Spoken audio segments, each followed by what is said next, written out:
Il y a une autre nouvelle que je voudrais vous donner parce que moi, elle me réjouit beaucoup quand même. Vous allez dire que j'ai pas de cœur, c'est vrai d'ailleurs.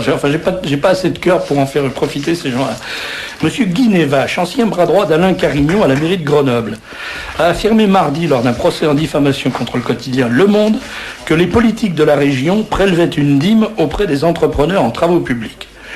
Le Monde est poursuivi par 2 élus locaux pour un article du 10 janvier 1995 expliquant que des sommes étaient versées par les entrepreneurs au profit des politiques en fonction de l'importance du marché de travaux publics. Il citait les communes de l'agglomération grenobloise aux sensibilités politiques diverses susceptibles d'avoir profité de ces versements. Alors je vous signale tout de suite, au cas où vous n'auriez pas été attentif, que dans l'agglomération grenobloise, il n'y a pas de municipalité à sensibilité Front National. Là, c'est déjà bien clair. L'ancien député du maire PS de Saint-Égrève, Jean-François Delahaye, et sa première adjointe, Paul Duport, ont porté plainte pour diffamation, s'estimant mis en cause par des écrits pouvant faire croire à un éventuel enrichissement personnel. L'auteur de l'article, Claude Francillon, a indiqué à la barre qu'il n'entendait pas mettre en cause personnellement les hommes politiques, mais exposer à un système de financement. À Grenoble, comme me semble-t-il dans d'autres villes de France, il y avait un système de perception. Les entreprises cotisaient, a affirmé Guy Nevache, lui-même condamné dans des affaires politico-financières grenobloises. Donc en gros, il doit quand même savoir de quoi il parle. Finalement, on a compris qui étaient les coupables, ce sont les entreprises. Ce sont les seuls qui sont véritablement nommés.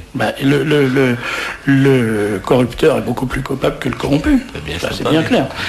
Et alors, Nevache a dit, en 83, après son élection, Alain Carignon a réuni des élus dans son bureau et leur a proposé un certain pourcentage. Je vous rappelle quand même que hier ou avant-hier, je ne sais plus dans quel journal, on a posé la question à M. Sarkozy et Carignon. Il a dit, mais Carignon est mon ami, il était mon ami, il reste mon ami. Ce en quoi d'ailleurs Sarkozy est plus courageux que Patrick Val de Charlie Hebdo, parce que Patrick Val de Charlie Hebdo, qui a partagé la vie du pédomane, fond pendant des années. Quand le pédomane s'est fait prendre, si j'ose dire, la main dans le sac et s'est fait foutre en tôle, Patrick Val a tout de suite déclaré qu'il l'avait jamais rencontré, qu'il le connaissait à peine. Ça faisait 20 ans qu'ils faisaient des spectacles ensemble, ils ne se connaissaient pas. Jamais ils avaient déjeuné ou dîné ensemble en sortant du cabaret. Jamais. C'est extraordinaire, ça. Et tandis que Sarkozy, lui, dit, bah oui, Carignon, le corrompu, je le connais, c'est un ami, et d'ailleurs, je lui écris régulièrement, il reste mon ami. Donc, c'est peut-être pas très bien, mais c'est très courageux. Tiens, à ce propos, d'ailleurs, moi aussi, j'ai des amis en prison. Je voudrais saluer Guy, qui se reconnaîtra. Je lui dis que j'ai bien reçu sa lettre et qui va recevoir le livre journal. Voilà. C'est un monsieur qui a pris 10 ans de prison parce qu'il a été accusé d'avoir fait un hold-up. Et quand les témoins... Alors lui, il fait pratiquement 2 mètres, il pèse 110 kilos, il parle vers la scène de Marseille. Et quand les témoins sont venus au procès, ils ont dit, on a vu le gars qui a fait le hold-up, il mesure 1m70, il doit peser dans les 80 kilos et il n'a aucun accent. Mais il a été condamné parce qu'il était capable du fait, a dit le procureur. C'est une bonne idée, ça. Donc je lui dis un petit bonjour, voilà. Il aurait pu le faire, donc. Il aurait pu le faire. Voilà. Donc évidemment, il fallait le punir. Parce que, comme on n'avait pas celui qui l'a fait, on pouvait envoyer en tôle celui qui aurait pu le faire. Exactement.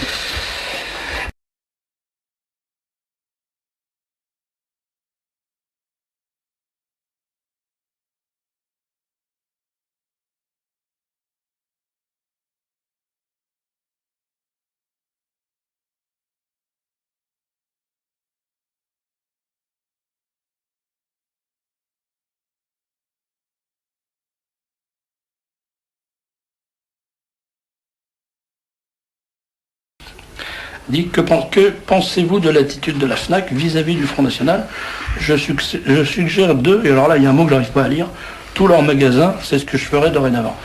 Mais malheureusement c'est mal imprimé. Ouais, il suffit qu'il invite quelques jeunes à une exposition, ça leur arrive. Moi j'ai bataillé pour récupérer mes photos de vacances, parce que j'avais donné, comme d'habitude, à côté de chez moi, il y a une FNAC, qui est la FNAC de Rony 2, j'avais donné mes photos à développer, j'ai été les rechercher, après que le boutiquier Pinot Fils ait tenu ces propos-là. Je voudrais quand même préciser aux auditrices et aux auditeurs, quand même cette affaire de la FNAC est importante, Serge de Beketch, parce que la FNAC c'est 20% des ventes de livres en France aujourd'hui.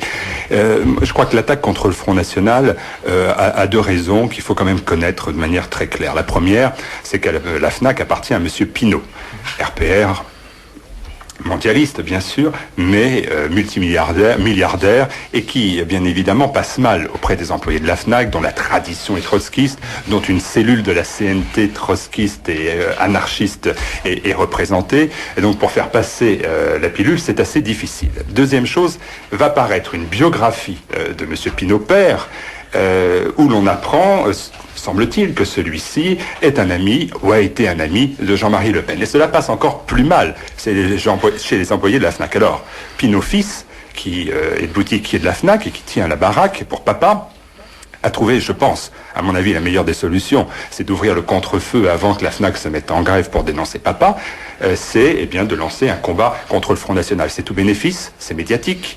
Deuxièmement, ça donne un aspect culturel à ce qui est devenu un supermarché du loisir, qui vend des disques comme Auchan et Carrefour, rien de plus. La FNAC, le culturel, ça fait bien longtemps que cela a disparu. Et puis ça fait oublier la biographie de papa. C'est donc tout bénéfice. Voilà, je crois pourquoi Monsieur Pinault fils a fait son petit édito dans le journal de la FNAC. Si je comprends bien, on a contre nous Pinault père, Pinault fils, le seul qui n'est pas contre eux, c'est Pinocchio.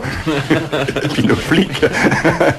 Alors, je voudrais signaler quand même que Serge Martinez et Roger Hollande viennent de nous rejoindre parce que j'ai décidé de diversifier un petit peu ce soir mes invités. Je veux pas que les gens qui pensent la même chose. Oui. Et là, il y a vraiment confronter nos idées. Il y a toutes les tendances du bureau politique pratiquement qui sont représentées. Il y a les Le Péno-Maigretistes, les Maigreto-Le-Pénistes, les Le Péno-Le-Péno-Maigretistes. Tout ça n'existait pas. Il y a les Martinezistes, les Hollandristes. Ça fait beaucoup de Le Pénistes, tout ça. Les Bildistes, oui. Non. Bah, il y a moi, oui. Oui, c'est ça. Mais je voulais cependant revenir sur la remarque de Martial, que je trouve optimiste, parce qu'il dit un livre va paraître, mais le livre aura peut-être du mal à paraître, car Monsieur Pinault père, qui envoie son fils au charbon, et au titre de la liberté et de la défense de la culture, s'active avec tous les moyens qu'il a, Monsieur Pinault père, pour empêcher ce livre de paraître, à tel point qu'il a fait en sorte que les grandes maisons d'édition reçoivent les avertissements directement ou pas directement, peu importe, mais les avertissements nécessaires, afin qu'elles comprennent que si jamais elles le publiaient, ils ne seraient pas très contents, et que par conséquent, ils risqueraient d'avoir des problèmes parce qu'ils ont besoin de Pinault fils pour vendre les bouquins. Si bien que ce livre qui n'est pas très respectueux ou pas respectueux du tout, et qui dit tout sur Pinault père et même sur les faces cachées de ses recettes pour faire fortune, ne paraîtra peut-être jamais. Mais c'est comme ça que ces gens-là défendent la liberté et la culture, et qu'au nom de cette liberté et de cette culture se permettent de rentrer en combat politique contre le Front National, qui lui... Oui, mais enfin, si c'est au nom des droits de l'homme, on peut pas trop gueuler non plus, quand même. Je suis bien d'accord. Alors, juste une petite observation sur la FNAC, parce que je suis passé à la FNAC il y a une semaine, et je voudrais dire à tous les auditeurs d'aller acheter à la FNAC un disque formidable. Il a tout compris, lui. Les chansons coloniales et exotiques. Ah que j'ai passé. Il y en a. Oui, il est revenu. Hein. Alors il faut vite aller l'acheter parce que c'est un disque formidable.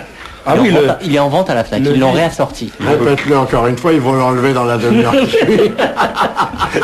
Responsable du rayon est viré.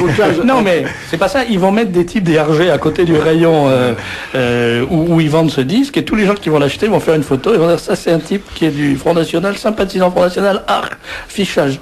C'est parce que on a l'habitude de voir tous les petits pétochards, tous les petits péteux, tous les petits mecs de rien du tout avoir peur et déposer leur petite crotte sur le Front National parce que c'est de rigueur. Si on veut faire un spectacle, si on veut faire du cinéma, si on veut être publié, si on veut enregistrer un disque, si on veut être journaliste, c'est obligatoire de dire que vraiment le Front National c'est l'abomination de la désolation.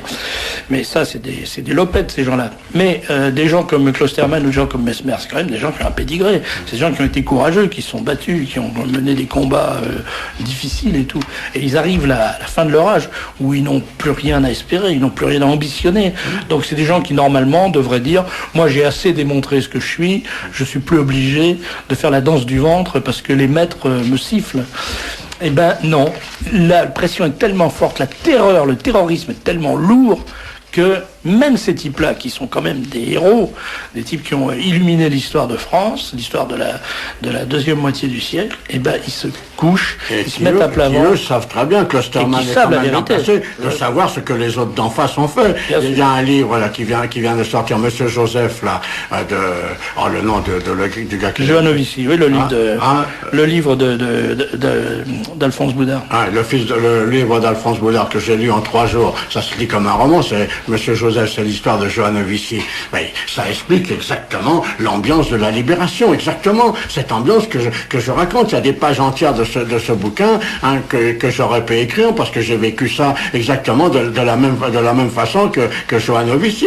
Je raconte à qui veut l'entendre. Ça fait 30 ans que je le dis. Moi, quand j'ai été piqué 2 mitrailleuses aux Allemands dans un convoi, que je me suis fait tirer sur la gueule par les Boches, que je suis quand même revenu, que j'ai embarqué les mitrailleuses, que ensuite je suis venu chercher les cartouches, les chargeurs et tout le monde. J'ai fait au moins 7 ou 8 voyages sous les tirs des mitrailleuses allemandes. Eh bien, j'étais le seul avec un petit copain qui était là, qui s'est barré parce qu'il a eu peur. J'étais seul. Et à côté, il y avait à 1 kilomètre de là, il y avait des milliers et des milliers de personnes. Alors ça se précipitait. Alors peut-être que là, ils ont été filmés, ceux-là, par je ne sais qui, le peuple qui se soulevait, mais c'était pas du tout ça. Ils allaient piquer du beurre dans des wagons de marchandises que les Allemands avaient abandonné, des beurres et des cigarettes. Ça se passait à la gare de triage de Noisy-le-Sec. Je peux donner l'endroit, je peux emmener les gens sur place. Et avec moi, un petit con de 14 ans, qui pensait à me battre contre les chleux dans le coin, et les autres, ils allaient pour piquer du beurre. Alors aujourd'hui, la résistance, il y en a marre par-dessus la tête. J'ai des copains résistants, et les vrais résistants, où sont-ils? Ils sont au Front National, ils sont pas ailleurs. Où ils sont morts. Dis-moi, est-ce que tu as la Légion d'honneur? Non, j'ai pas la Parce que notre ami Pronet me faisait remarquer effectivement que tu aurais mieux fait, plutôt que d'aller piquer des mitrailleuses aux Allemands, d'aller jouer à un match de foot. Tu aurais ramassé la Légion d'honneur. Où tu n'étais même pas obligé de jouer au foot d'ailleurs. Tu pouvais juste conduire l'autocar qui emmenait l'équipe de foot. Tu as vu que le chauffeur du car a eu la Légion d'honneur. C'est proprement honteux. C'est proprement honteux. Alors moi je serais le pompiste qui a mis l'essence dans l'autocar. Pourquoi il n'a pas la Légion d'honneur? C'est injuste. Tout ça est proprement honteux. Ça ne veut rien dire, mais au sujet de justement toutes ces histoires avec les jeunes et tout ça. Je rentre là, je suis rentré pour le BP hier, je rentre de Londres où je suis resté 4 jours avec ma femme. Je le disais déjà l'année dernière, parce que j'étais venu en revenant de Londres. C'est pas Honolulu, c'est pas Miami, c'est le même prix que pour aller à Marseille, c'est la porte à côté, mais on est dans un monde différent. C'est l'Europe, ils ont autant d'immigrés que nous. Dans les rues à Londres, on voit des jaunes beaucoup plus qu'on en voit à Paris, on voit des Pakistanais, on voit tout un tas de gens de couleur, mais il n'y a pas de groupe de jeunes, il n'y a pas de différence, il n'y a pas, on te bouscule pas, t'entends pas des hurlements, t'entends pas des cris, dans le métro les gens n'aient pas peur, tu ne vois pas un flic dans la rue, tu rentres dans les magasins, c'est plein d'Arabes. Des Arabes qui achètent, même dans les grands magasins. Ça change un peu de chez nous. Eux, ils ont les Arabes qui achètent. Et nous, on a les Arabes qui n'achètent pas. On a les Arabes qui n'achètent pas. Mais c'est toute la... Oui, mais enfin, il suffit de se trimballer. On peut y aller avec un huissier, on peut rester une demi-journée haute, voir. Il n'y a pas de scandale, il n'y a rien dans les autobus. Les gens montent. Dans les magasins, tu as des types jaunes, verts, bleus, blancs, de toutes les couleurs. Ils sont british avant tout, ils ont une tenue british. Ils te servent, ils font leur boulot, ils engueulent personne. Les melons, parce que personne en Angleterre ne leur a dit jamais qu'ils avaient droit à la différence. Jamais personne ne leur a dit qu'ils avaient droit à la différence. Alors aujourd'hui, ils se plaignent de la situation telle qu'elle est dans ce pays, mais exactement comme en Corse, c'est eux qui l'ont faite, cette situation. Là, puisque je suis responsable de la Corse, j'ai fait partir un communiqué tout à l'heure, où 10 ans après le compte-rendu qui vient d'être remis par la commission d'enquête, certains hommes politiques corses s'étonnent. Enfin, ils s'étonnent, le Front National n'est pas étonné, puisque ce qui est dans le résultat de cette commission d'enquête, ça fait 20 ans que nous le disons. Ça fait exactement 20 ans que nous le disons. Et là, si les élections redémarrent... Roger, juste un mot, il ne s'étonne pas que ça se passe, il s'étonne que ça se sache. Oui, si la liste est annulée et qu'on reparte en campagne, on va avoir du biscuit. Mais il est bien sûr et certain que là-bas, on se battra pour gagner, mais on se battra sur notre programme. C'est-à-dire Corse... D'abord, français toujours, et la Corse française. Parce que ceux qui ne veulent pas de la France n'ont pas besoin du pognon de la France. Voilà ce que je leur ai dit déjà la dernière fois à la télé, et voilà ce que je leur dirai. Le programme du Front National, c'est ça. Et la preuve qu'il n'y a pas de différence, c'est que nous tenons le même discours à toutes les élections et dans toutes les régions de France. Et c'est pour ça que nous allons gagner finalement. Renaud Dely de Libération, journal d'extrême gauche, publie ce matin un article en disant les visages étaient crispés, les couteaux tirés, et l'ambiance était suffoquait ou étouffante. Bon, premièrement, on a de la clim dans la salle, donc ça ne pouvait pas être ça. Bon, lui invente, mais il fait semblant quand même de savoir.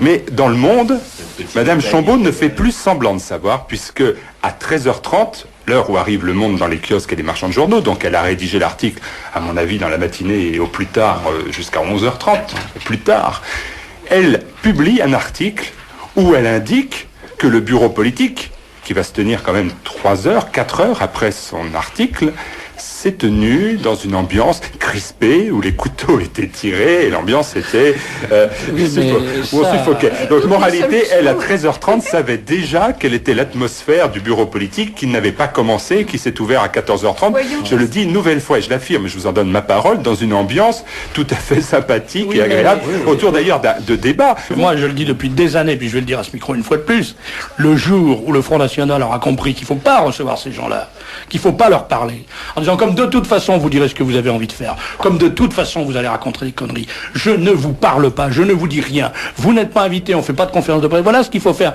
Et si vous allez dans les réunions, vous payez votre entrée. Quand vous venez au BBR, les militants qui viennent du bout de la France, ils payent l'entrée pour rentrer au BBR. Et les journalistes qui viennent pour vous cracher dans la gueule, ils rentrent gratuitement et en plus on les invite à boire un coup à la salle de presse. Quand on aura mis un terme à ce système-là, après on pourra dire aux journalistes, ils vont se battre pour avoir les informations. C'est tout. Et ils seront bien obligés de dire la vérité. Parce qu'on leur dira, une fois vous avez menti, la deuxième fois vous giclez. Plus rien. Voilà ce que je pense. Voilà. Je ne sais absolument plus ce dont il s'agit, mais je donne quand même ce numéro de téléphone. Et puis alors, un auditeur qui est tout à fait furieux de nous, parce que dit que la France est en train de crever, et de quoi nous parle-t-on? De fleurs et d'histoire de la monarchie, il est désespéré. Pas nous on n'est pas désespérés. Parce que nous sommes des catholiques pleins d'espérance, et que les fleurs et l'idée du roi sont des idées qui, en fin de compte, sont aussi très pleines d'espérance, n'est-ce pas, Marie? Bien sûr, d'autant plus que les fleurs sont des œuvres du Créateur, n'est-ce pas? Exactement. Tout comme les rois, tout comme nous-mêmes. Un mot sur les BBR. J'ai vu en 20... Je suis resté 20 heures au BBR, 2 fois 10 heures. J'ai dû voir à peu près 250 personnes. Et ma femme a dû en voir à peu près autant. Alors disons qu'il y a eu des recoupements, parce que quand même... Enfin, on a peut-être vu 300 ou 400 personnes, à nous deux, au stand du Libre Journal de la France courtoise. Sur ces 250 personnes que j'ai vues, moi, je peux dire que 200 m'ont parlé de Radio Courtoisie. Et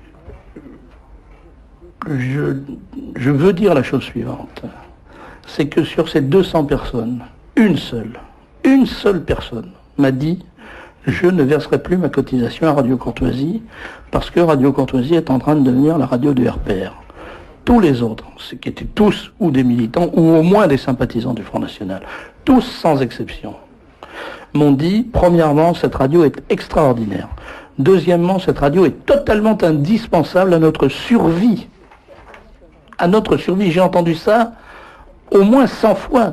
Si vous disparaissiez, nous ne saurions plus comment survivre.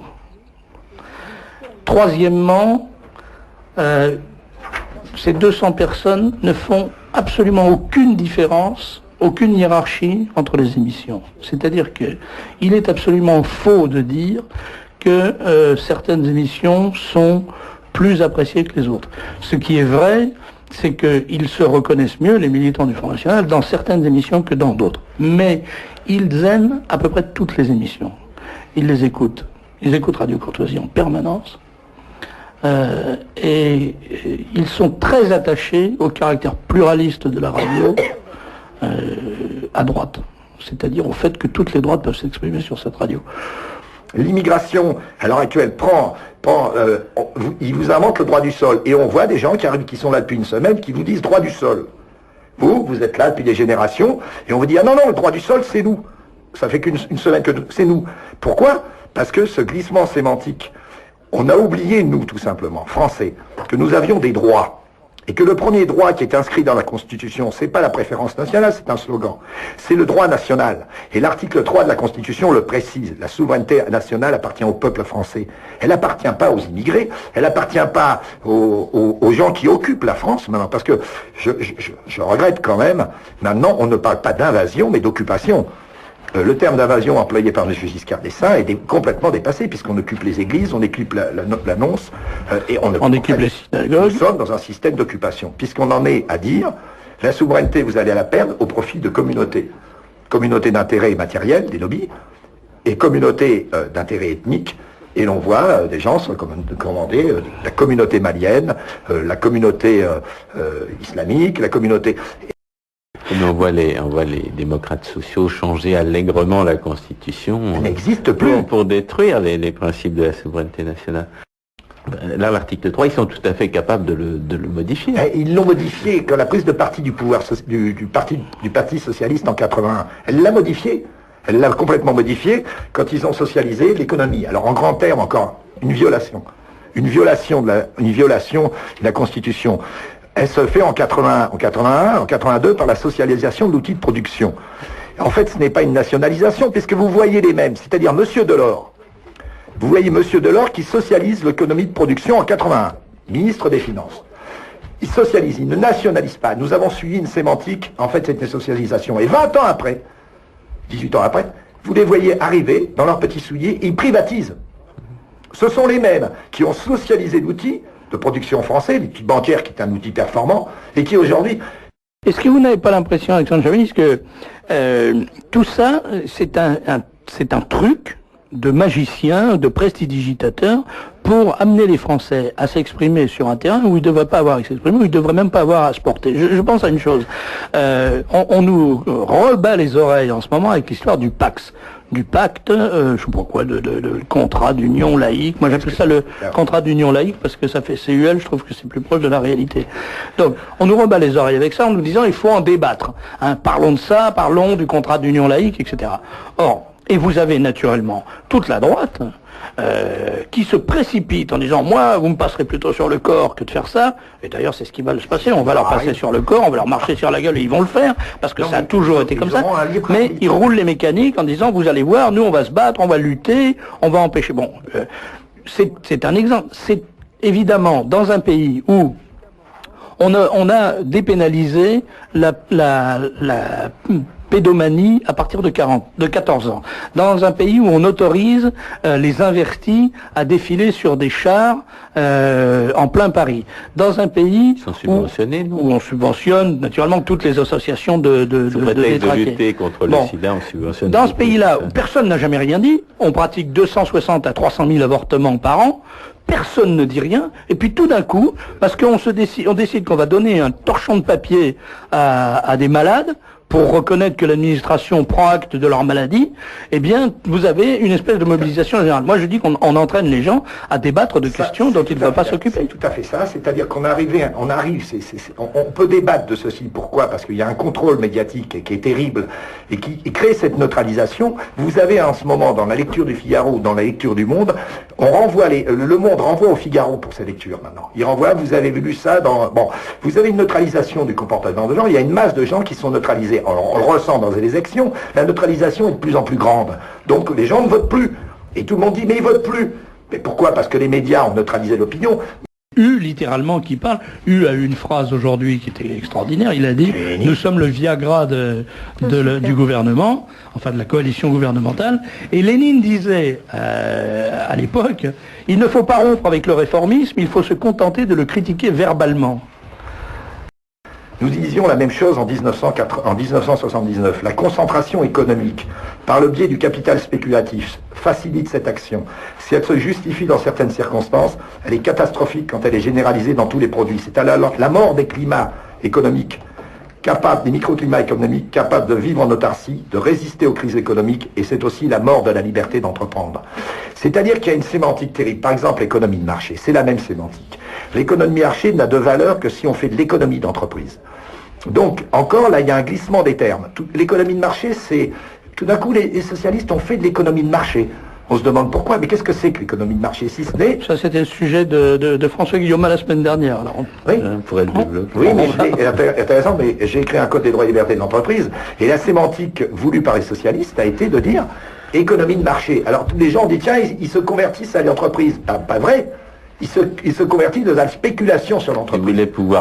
voulaient pouvoir vendre à leur profit ce qu'ils avaient volé auparavant. Exactement. C'est ça leur conception de C'est les l'économie crédits de lyonnais, marché. c'est l'affaire du crédit lyonnais. C'est le post-socialisme, mais c'est aussi en Russie que l'économie de marché a été entendue dans ce sens-là. Alors, La nomenclatura s'est emparée des biens qu'elle avait volés. et là, ce qu'on oublie, la responsabilité pénale des socialistes est toujours engagée dans l'affaire du crédit lyonnais. Pourquoi?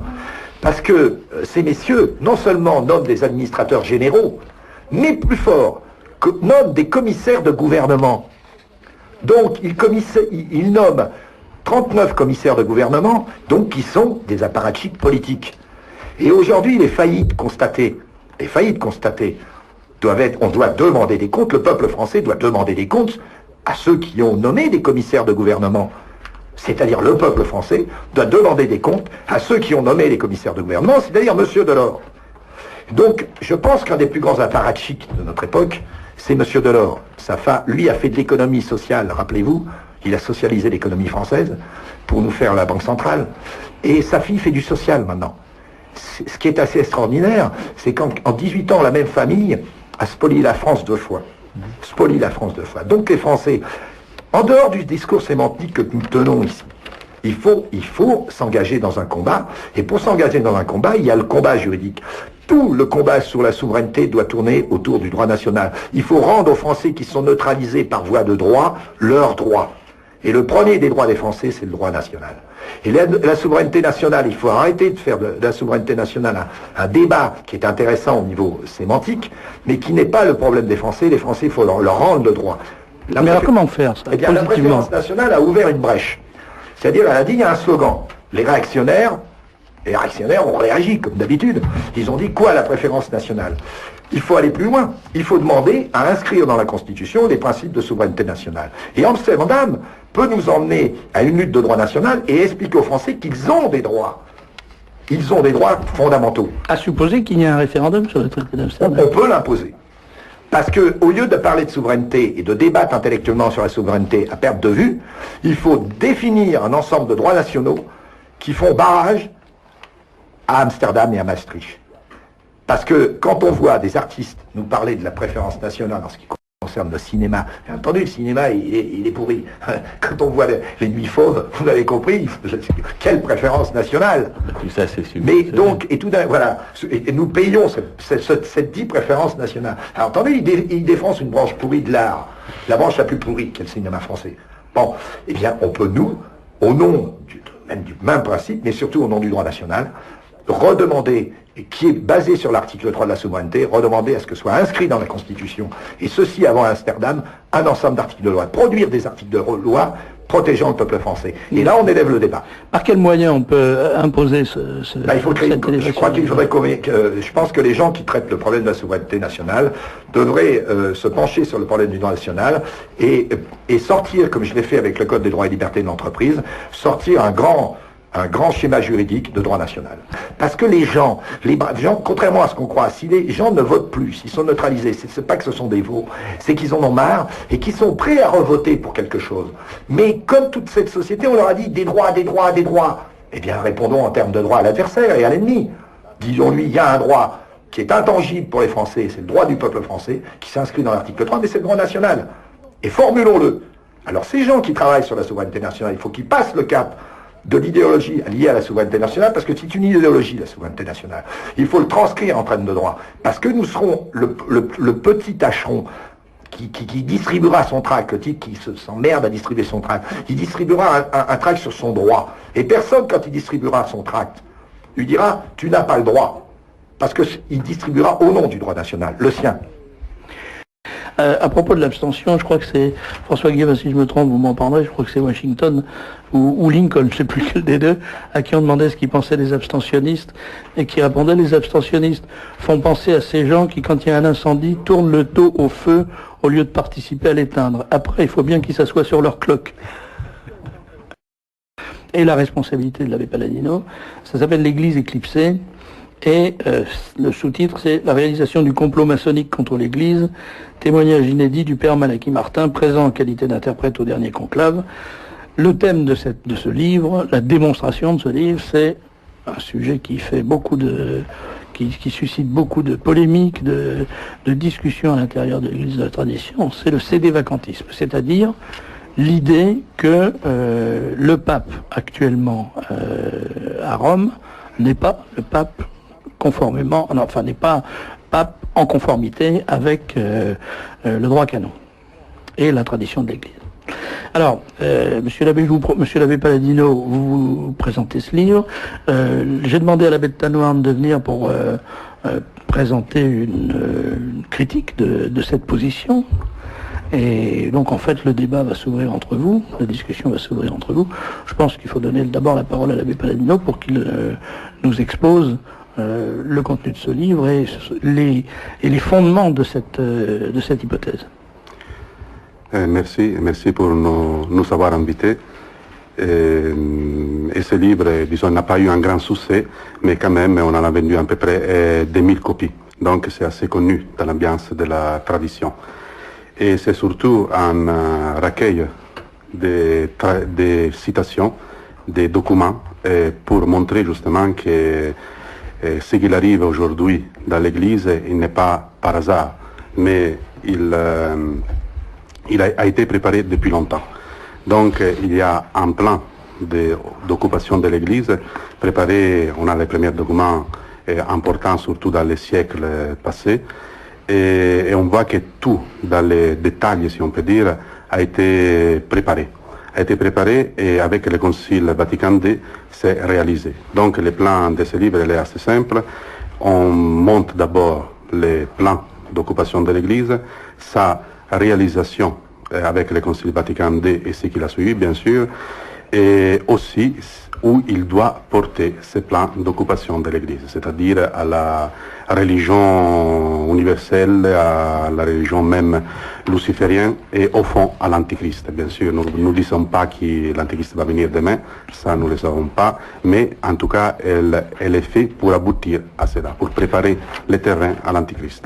Je crois que jusque-là, enfin je vais demander à l'abbé de Tanoirne ce qu'il en pense, mais jusqu'à ce point-là, c'est-à-dire l'analyse que vous faites de la situation de l'Église, des circonstances qui ont amené à cette situation, j'ai l'impression que c'est l'analyse à peu près générale de la tradition. Je crois qu'on est tout à fait d'accord. Le thème de l'Église occupée était le thème ancien déjà de Jacques Ploncart-d'Assac, dans un livre célèbre qui a connu plusieurs éditions. Hubert Monteillet aussi a dit « Rome n'est plus dans Rome ». Donc il n'y a pas que des références saintes pour tenir cette thèse. Et que je crois l'observateur le plus neutre... Et Marc Dème l'a surabondamment démontré dans plusieurs livres. Il faut que Rome soit détruite, en particulier, un titre terrible et volontairement provocateur. Donc là-dessus, on est tout à fait d'accord. Je dirais simplement que personnellement, je ne suis pas un adepte de l'abbé Baruel et de la thèse du complot maçonnique, mais que je préfère l'approche d'Augustin Cochin, et donc qui présente cette lutte, au fond, entre les forces de décomposition à l'œuvre depuis le XVIIIe siècle, les forces de l'individualisme triomphant qui décomposent tout lien, qui refuse à l'homme cette possibilité par le lien qu'il peut tisser avec son semblable de devenir lui-même, que ce soit dans la famille ou dans cette famille surnaturelle qu'est l'Église, c'est au fond la même problématique. Alors cette dissolution, eh bien, on l'a vu à l'œuvre, encore une fois, dans les États. Les Français se détestent. On le voit dans la famille, et le Pax est aujourd'hui l'ultime avatar de ce processus de décomposition, et on le voit dans l'Église. L'Église, famille surnaturelle, est décomposée, dissoute par des forces qui, effectivement, historiquement, sont repérables à partir du XVIIIe siècle, d'une manière certaine. Une chose frappante, c'est que vient de sortir le livre de Jean de Vigry, qui s'appelle Les Deux Patries, qui porte une analyse qu'on pourrait tout à fait comparer à celle que vous venez de faire, c'est-à-dire qu'il y a une espèce de même que l'Église a subverti, dans l'Église, certains ont subverti l'enseignement de l'Église pour en faire une espèce de bouillie humanitariste. De même, dans le patriotisme, certains ont subverti l'idée de patrie. pour en faire une machine à envoyer les Français à la boucherie. Oui, et il y a plus que ça. Enfin, je crois, c'est l'analyse que j'essaye de donner dans le dernier numéro de Certitude qui s'appelle Le schisme mou, c'est qu'il y avait entre les fidèles, traditionnellement, d'après la théologie, 3 liens. Hein, c'est la doctrine des tria vincula.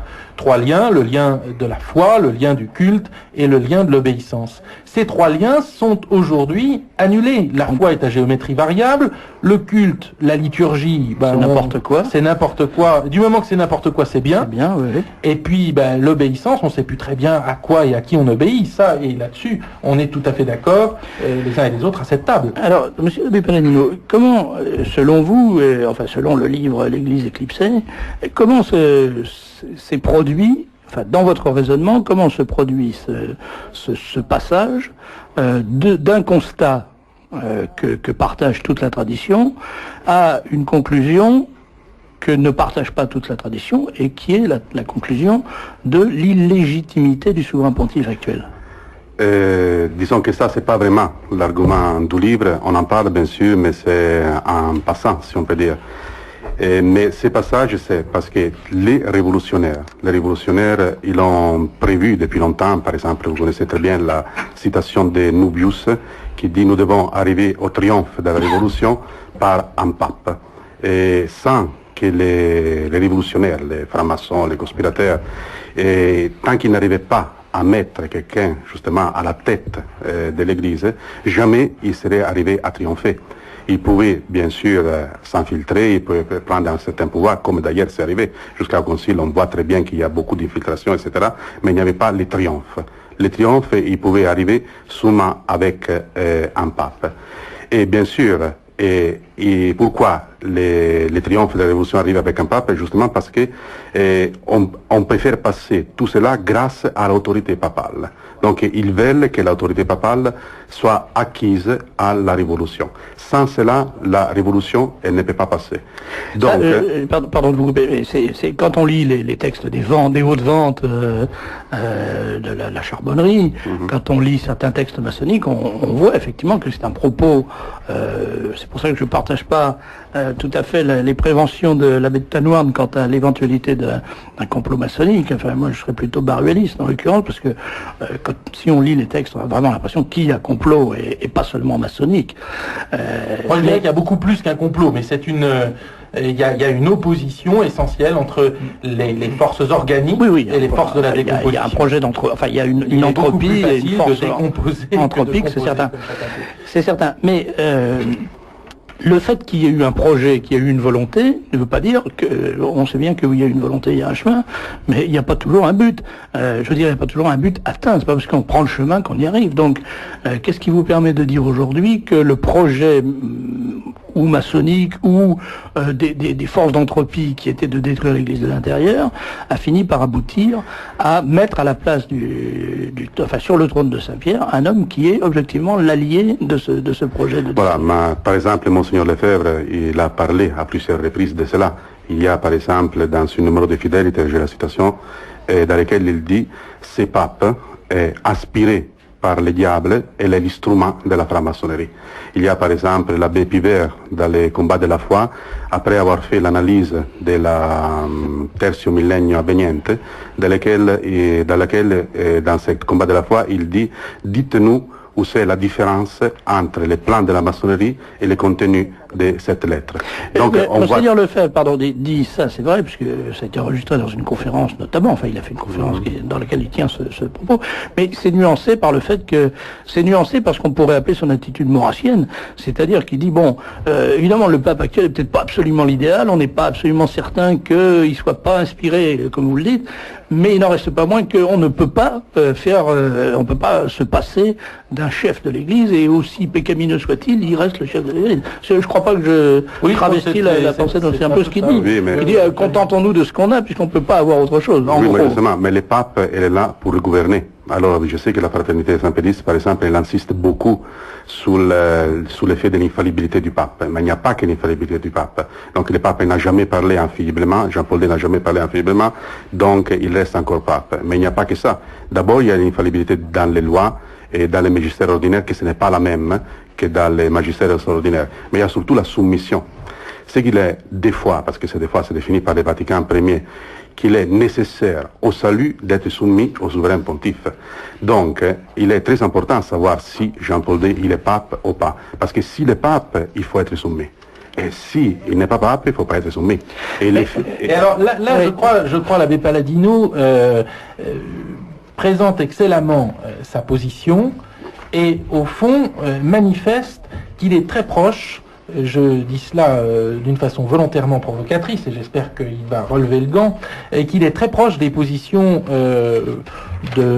par exemple de famille chrétienne, par exemple de Marcel Clément dans L'Homme Nouveau, qui sont les suivantes. Le pape ne peut jamais se tromper.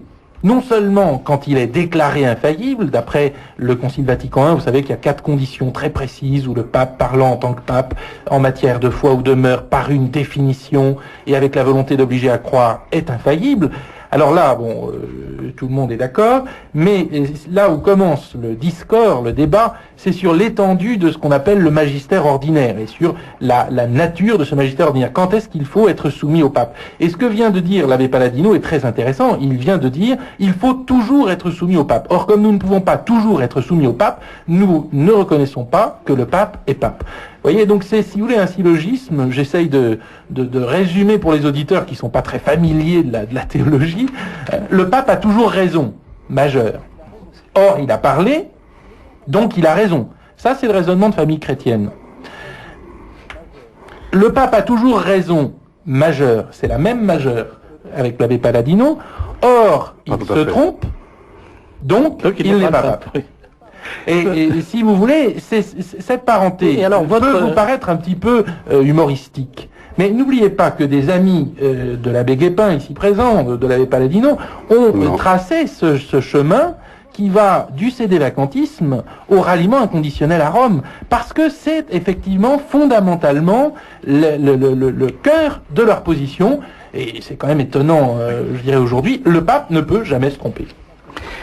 Monsieur l'abbé Palladino, c'est vrai que c'est une question intéressante parce qu'on a connu des prêtres qui étaient sédévacantistes il y a quelques années et qui, effectivement, ligotés par cette contradiction insurmontable, ont dit, bon, de deux choses l'une, ou le pape n'est pas le pape, ou il faut le rallier complètement, et on finit par rallier. Il faut dire d'abord que ces prêtres qui l'ont rallié, comme l'abbé Lucien, le père de Brignières et d'autres, n'étaient pas vraiment sédévacantistes, parce qu'ils suivaient une thèse qui faisait une distinction matérialité, formalité, etc. Vous la connaissez bien, et on ne va pas rentrer là-dedans parce que c'est trop difficile. Mais ce qu'on peut dire est que d'une certaine manière, c'est vrai, cette chose-là. L'abbé Guépin soutenait aussi cette thèse. Hein. Mais... Vous pouvez intervenir, monsieur l'abbé Guépin, vous avez le micro. Oui, effectivement, j'ai soutenu cette thèse qui m'a paru tout à fait sérieuse, mais devant les travaux de l'abbé Palladino, je me sens très proche des affirmations qui sont les siennes. Et je m'inscris en faux dans ce que vient de dire l'abbé de Tanoirne. Nous faisons nous ne disons pas que tout ce que le pape dit est de foi et doit être j'ai pas dit ça. Considéré. Enfin, vous avez quelque peu caricaturé notre attitude. Vous avez dit, le pape, lorsqu'il parle, exige de nous la soumission. Or, nous ne pouvons pas nous soumettre. Donc, nous affirmons. Voilà. C'est à peu près ça, un peu trop simplement, disons, rendu, mais c'est à peu près ça. Parce que c'est vrai que tout ce que le pape dit n'est pas de foi, parce que qu'il soit de foi, il faut nécessairement qu'il y ait les 4 conditions que nous connaissons bien. Mais en tout cas, il faut être soumis, et ça, il y a plein de documents qui sont cités dans les livres, et surtout dans les prochaines, que normalement il doit sortir dans quelques temps, qu'il faut être soumis au pape, même dans son magistère ordinaire, même dans les encycliques. Or, il peut arriver qu'il y a quelques, je dis pas erreurs, mais quelques imprécisions, comme c'est arrivé par exemple dans le cas de Honorius, mais il ne peut pas arriver qu'il y a des choses dans l'enseignement du pape, justement, qui sont contraires. Quand le pape a supprimé les jésuites sous la pression du marquis de Pombal et de la franc-maçonnerie. Parce que cette pression de la franc-maçonnerie, elle date pas d'hier, au XVIIIe siècle, donc Benoît XIV a supprimé l'ordre des jésuites en créant un dommage considérable à l'Église. Il s'est trompé. Il s'est trompé, mais justement, les papes, dans un acte particulier, il peut se tromper. Par exemple, il peut excommunier une personne en se trompant. Il fait supprimer un ordre en se trompant. Mais quand il enseigne à toute l'Église, quand il fait les lois pour toute l'Église, là non, parce que justement, ubi Petrus, ibi ecclesias, et Roma locuta est, causa finita est. Donc il peut arriver qu'il y a des présuppositions. C'est tellement vrai que quand il est en 13, dans son discours, il a dit qui peut accuser ces sièges apostoliques d'avoir jamais adhéré à une erreur quelconque des ennemis de l'Église. Parce que justement, ce n'est pas possible. Mais puis, il y a quand même eu dans l'histoire un certain nombre de papes qui, s'ils n'étaient pas hérétiques formels et déclarés par le droit, pour la bonne raison d'ailleurs qu'il n'y avait pas de tribunaux à l'époque, ont quand même un peu façayé. Vous parliez d'Honorius, on peut parler aussi du pape Libère. Mais Monsieur l'abbé, la situation présente ont été condamnés par leurs successeurs. Monsieur l'abbé, la situation présente est très différente. Tout à fait. Et permettez-moi, pour me mettre davantage à portée des fidèles, écoutez-moi s'il vous plaît, pour me mettre davantage à la portée des auditeurs qui nous écoutent et qui peuvent être quelque peu déroutés par nos propos, la question de la messe, c'est une question qui touche tous les fidèles et tous les dimanches. Et il est important de noter que nous, catholiques, fidèles à la tradition, nous refusons le nouvel ordomicée, la messe dite de Paul VI. Nous la refusons de manière absolument catégorique. Parce que, nous disons, elle est mauvaise. Monsieur Lefebvre a même précisé, c'est la messe de Luther. Eh bien, nous affirmons que le pape ne peut pas donner à ses enfants la messe de Luther. C'est absolument impossible. Alors le Roosevelt catastrophe internationale est assez bien connu. D'abord, pour commencer, le socialiste Hitler n'avait pas eu à se plaindre du socialiste Roosevelt avant la guerre. Le socialiste Roosevelt avait pratiqué à son égard une politique d'apaisement, voire de compromission. C'était l'époque des réalisations sociales du socialisme national allemand. Mais une fois la guerre déclenchée, il s'est allié au plus dangereux des socialistes contre celui qui l'était le moins, parce que Staline était évidemment plus dangereux qu'Hitler. Et la preuve, c'est tout simplement les statistiques des assassinats commis par l'un et l'autre socialiste. Oui, c'est la différence entre une mobilette et un Kingston. Quand il rentre dans la foule, évidemment, c'est plus dangereux, ça c'est certain. Ouais, le génial Staline, d'ailleurs, il n'avait que cette peur-là. Il savait très bien qu'à la place du Roosevelt, ce qu'il aurait fait, c'est faire ce que les Américains ont fait avec les Irakiens et les Iraniens. Il y a eu une guerre épouvantable, autant de morts que pendant la Première Guerre mondiale pour les Français, au moins du côté irakien. Et les Américains les ont encouragés à se battre le plus longtemps possible pour les épuiser tous les deux. Et quand on voit deux régimes socialistes qui se foutent sur la gueule, évidemment, l'idée géniale, c'est de les encourager à se battre le plus longtemps possible. C'est d'ailleurs ce que Staline s'était associé avec Hitler dans l'espoir de foutre les peignets. Mais c'était ce qu'escomptait Staline quand le 19 août 1939, devant le Politburo, il annonçait qu'il allait signer le pacte germano-soviétique. Il a dit les impérialistes vont se taper sur la figure et puis nous ils vont tirer les marrons. On va ramasser la mise. Voilà. Alors dites-nous du mal de Roosevelt encore. Parce que oui, alors Roosevelt ne craignait pas d'hégémonie soviétique sur l'Europe. Non, il pensait même que l'honnête Staline allait l'aider à faire ce qu'il fallait absolument faire, bien entendu, pour défendre les droits de l'homme et tout ça. C'était détruire les empires coloniaux. Voilà le charmant allié qu'avait Churchill. Et d'ailleurs, en ce qui concerne Churchill, celui-ci avait formé un projet de confédération des pays d'Europe centrale, parce qu'il voyait bien le danger soviétique, lui, et Roosevelt a saboté ce projet de confédération dans lequel il voyait encore l'hégémonisme des puissances traditionnelles européennes. Et comme s'il n'avait pas fait assez pour le socialisme, à la conférence de Casablanca en 1943, le Roosevelt d'exiger la reddition inconditionnelle de l'Allemagne. C'était pas seulement garantir au génial Staline qu'il n'y aurait pas de cette paix séparée à l'Ouest, mais c'était le plus beau cadeau qu'on puisse faire aux socialistes hitlériens, puisque ça les faisait apparaître comme les seuls défenseurs du peuple allemand. Le peuple allemand s'est vraiment rassemblé autour de ses dirigeants, quelle que soit leur indignité. La même année, à la conférence de Téhéran, il fait capoter le projet de Churchill de débarquement dans les Balkans. le débarquement dans les Balkans, c'est ce qui paraissait raisonnable à tout le monde.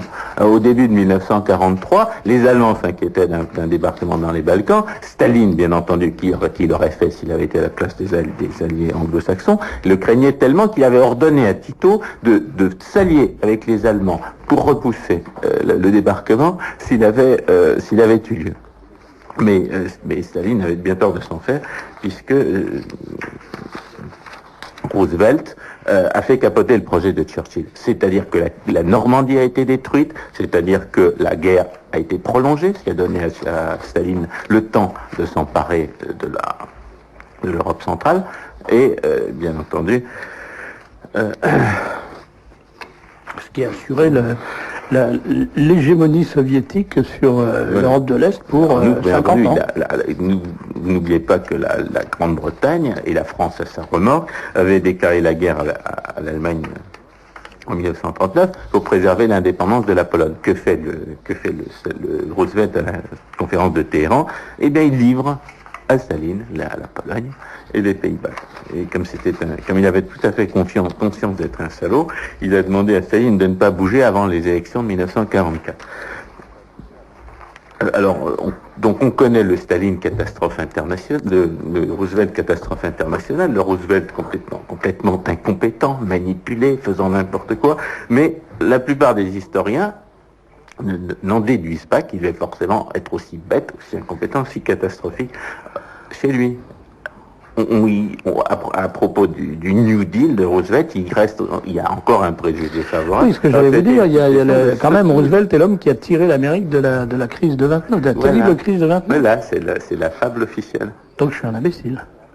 Non, vous avez entendu dire ce que moi-même j'ai entendu dire, ce qu'on m'a enseigné jusqu'à ce que je découvre que c'était le contraire qui est vrai.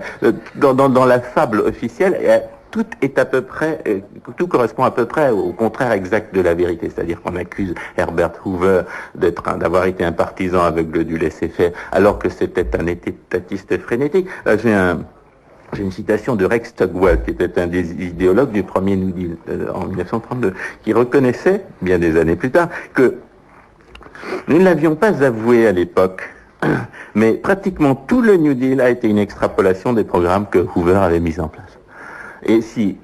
Donc déjà à l'époque, de même qu'aujourd'hui, Guigou et compagnie appliquent la politique de Juppé, Roosevelt s'est contenté d'appliquer la politique de son prédécesseur.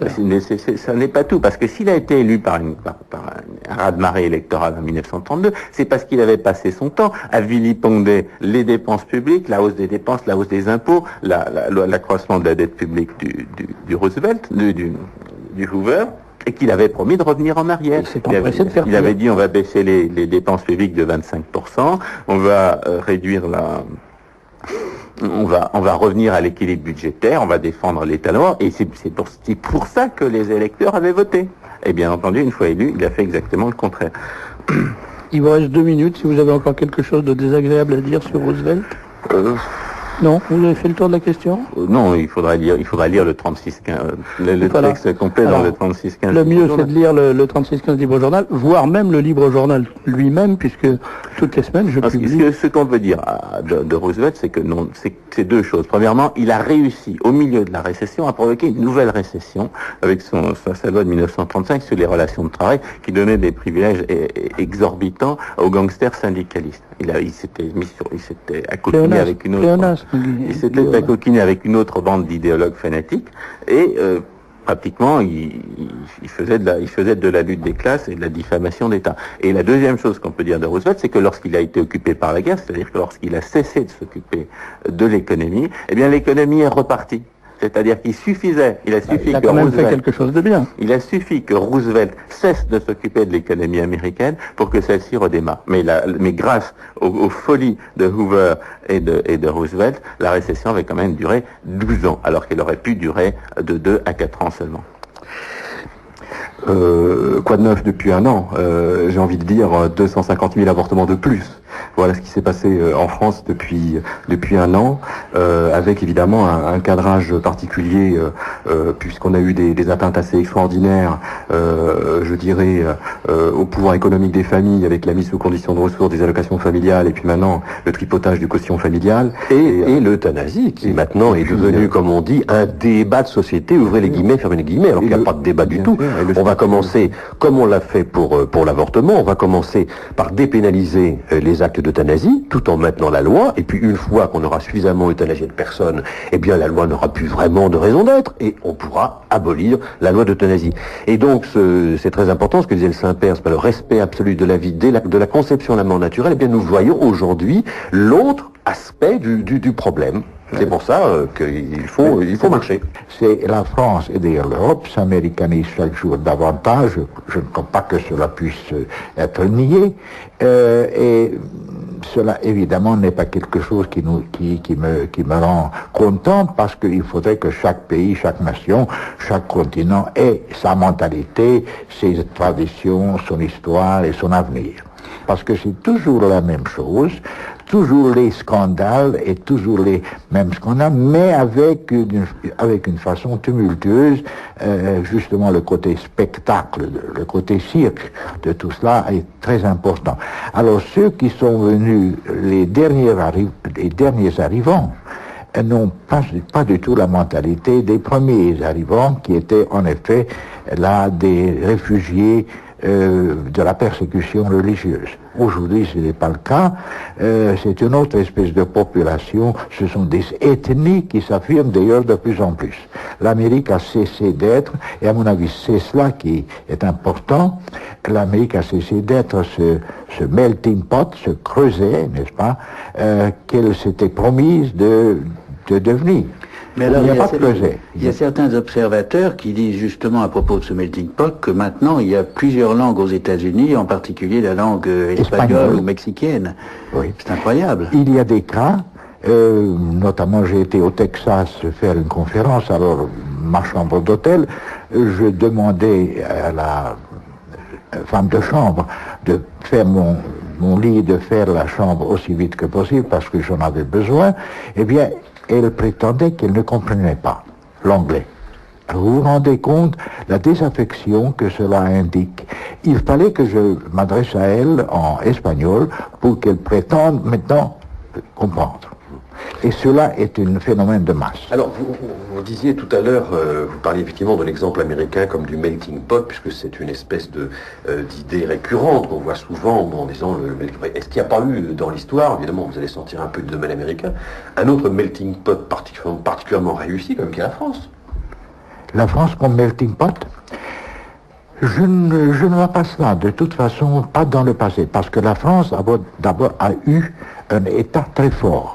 Un sentiment national, après la fronde justement qu'on vient de nous rappeler, il y avait une espèce de puissance. Tout le monde savait que le roi de France a été un personnage sacré. Tout le monde savait que l'État français, avec sa raison d'État, de Richelieu à Talleyrand et jusqu'aujourd'hui, a été quelque chose de très précis, un accent formidable mis sur les institutions de l'État. Donc, personne, jamais, je pense, n'avait cette idée que la France soit un creuset. La France soit assimilée un certain nombre d'immigrants, d'ailleurs pas en très grand nombre, c'était plutôt pendant la Révolution après, mais cela n'est jamais devenu un véritable creuset. Et même aujourd'hui, je constate, les partis de droite cherchent à lutter contre cet état de creuset qui a des dangers formidables.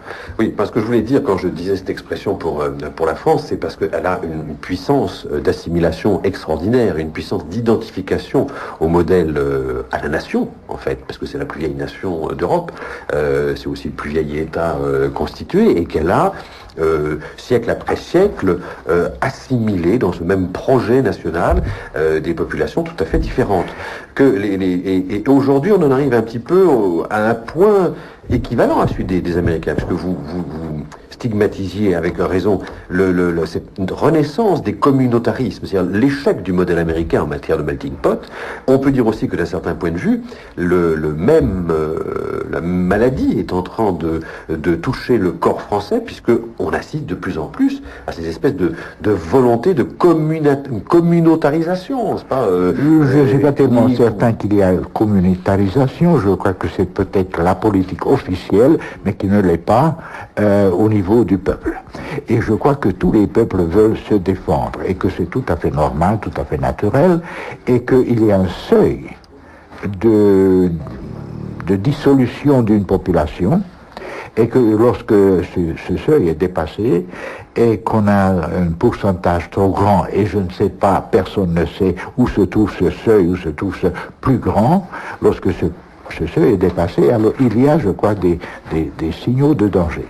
Et je ne suis pas tellement sûr que la France, dans le passé, ait absorbé tant de populations étrangères, parce que il y a des démographes qui analysent vraiment les familles, etc., et qui constatent que les apports, par exemple les apports ce qu'on appelait les barbares, c'était quelques personnes par rapport à la population, mais ces quelques personnes ont dominé les populations existantes.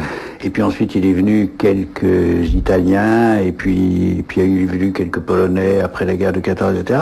Mais je ne sais pas au total, je ne crois pas qu'au total il y ait eu l'énorme entrée de population qu'il y a eu aux États-Unis. Non, sans doute pas formidable. Non, je parlais du point de vue des populations qui existaient au moment où la France commence à se constituer. Bon, oui. Mais alors, ces populations étaient évidemment assimilées, mais elles faisaient alors partie de la construction de l'État et du pays et de la nation. Alors on ne peut pas les considérer comme des minorités, comme des immigrants.